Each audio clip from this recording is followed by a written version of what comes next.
cette partie, comme on venait de le voir, nous étions à la première étape qui consiste à collecter les informations. Par la suite, ici, on nous dit analyse du problème. On se questionne sur quelles informations nous allons stocker. Donc, quelles sont les informations que nous allons stocker? On a pris par exemple le cas de la pharmacie. On peut aussi avoir plusieurs autres cas disponibles. Et donc, la deuxième étape maintenant, c'est le design de conception, donc la création des schémas conceptuels basés sur les modèles entités et relations.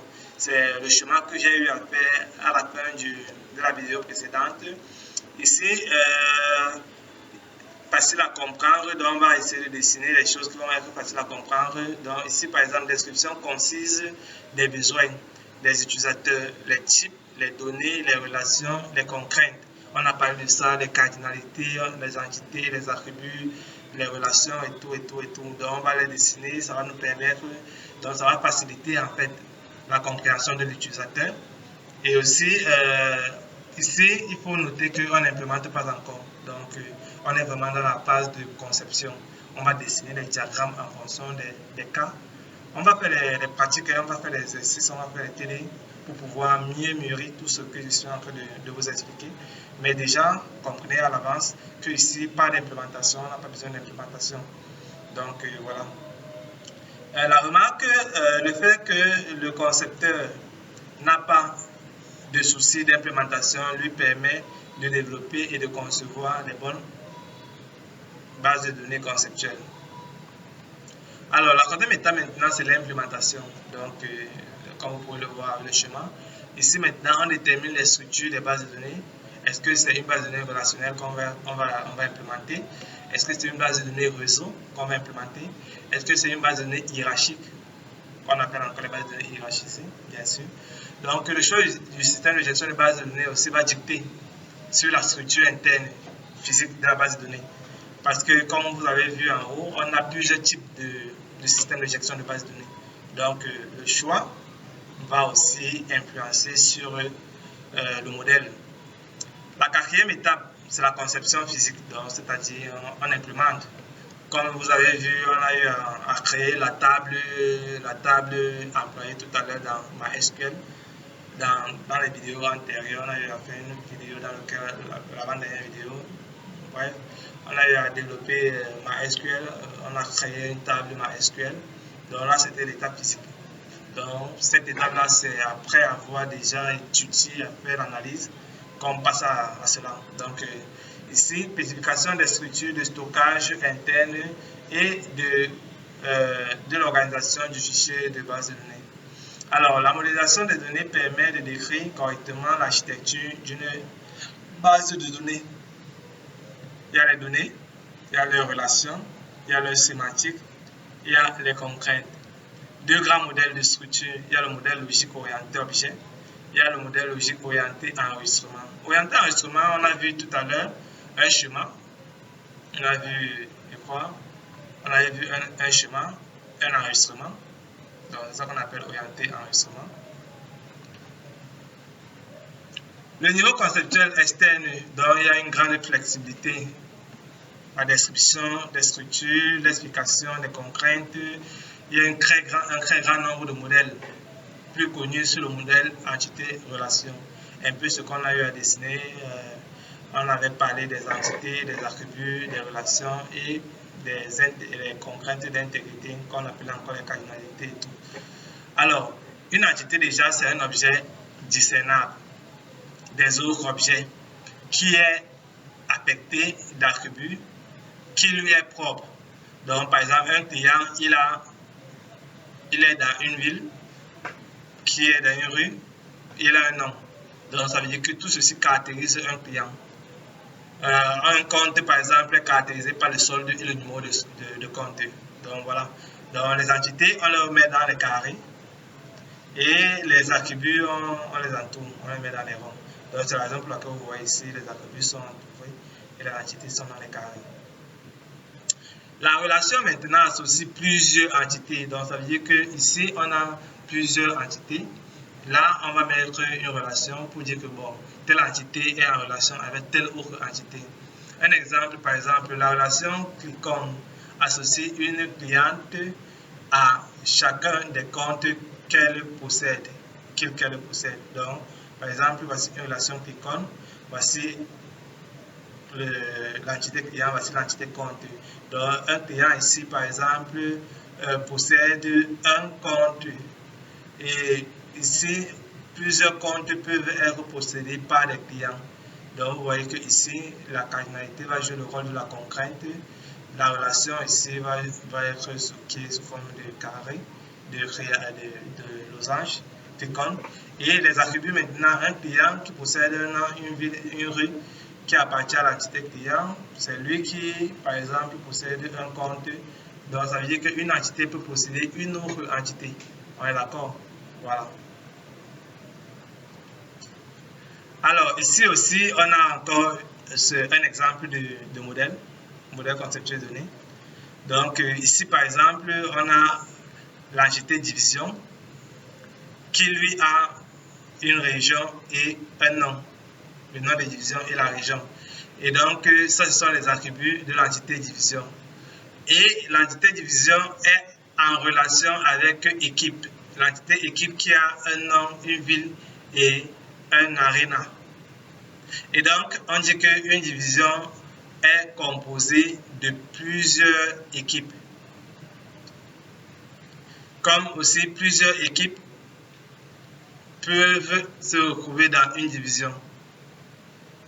De même, on nous dit une équipe est composée de plusieurs joueurs. Comme plusieurs joueurs peuvent composer une équipe.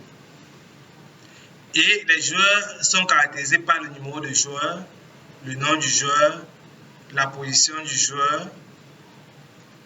Et les joueurs sont aussi en relation avec le type de blessure. Donc, ça veut dire qu'un joueur peut avoir eu plusieurs blessures au cours d'un match. Comme plusieurs blessures peuvent aussi se retrouver sur plusieurs joueurs au cours d'un match. Et les blessures sont caractérisées par les blessures sont caractérisées par les numéros, par exemple, et les noms. Peut-être une blessure due à la caudasse, peut-être une blessure due à, je ne sais pas, au coude. Donc, du coup, on va donner un nom pour ça et un numéro pour identifier chaque blessure de manière unique. Un joueur peut choisir de participer à plusieurs poules. Ou alors, plusieurs poules peuvent être choisis plusieurs joueurs. Donc, ça veut dire que c'est lors des poules qu'on choisit les joueurs. Et là, maintenant, les poules maintenant sont caractérisées par des numéros et des noms. Ouais, d'accord? Donc, ici, les joueurs aussi sont en relation avec les trophées. Donc, ça veut dire que plusieurs joueurs peuvent avoir reçu plusieurs trophées. Ça peut être plusieurs tournois, donc du coup plusieurs trophées. Ou alors un tournoi, souvent on remet les trophées de manière, on donne chaque joueur des trophées et tout. Après on donne un plus gros trophée qu'on appelle la coupe.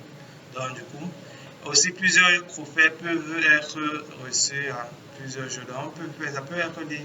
Ici, il y a une particularité que je veux attirer votre attention. La relation a reçu possède, elle a son tour un attribut. Donc, elle est caractérisée par l'année.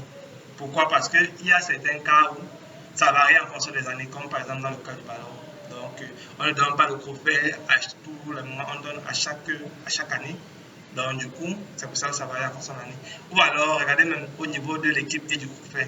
Donc, plusieurs équipes peuvent recevoir plusieurs trophées peuvent aussi être reçus par plusieurs équipes au cours d'une année. Donc, ça veut dire que l'année 2010, on connaît que bon, voilà tel trophée. L'année 2015, on connaît que voilà tel trophée. L'année 2023, on connaît que voilà tel trophée. Donc, les modèles logiques maintenant orientés à enregistrement, donc il y a le niveau conceptuel et interne de la base de données. Il y a, on dit que ça se rapproche de la structure physique. Pourquoi? Parce que lorsqu'on est dans un modèle logique, en fait, on peut traduire ça au modèle physique.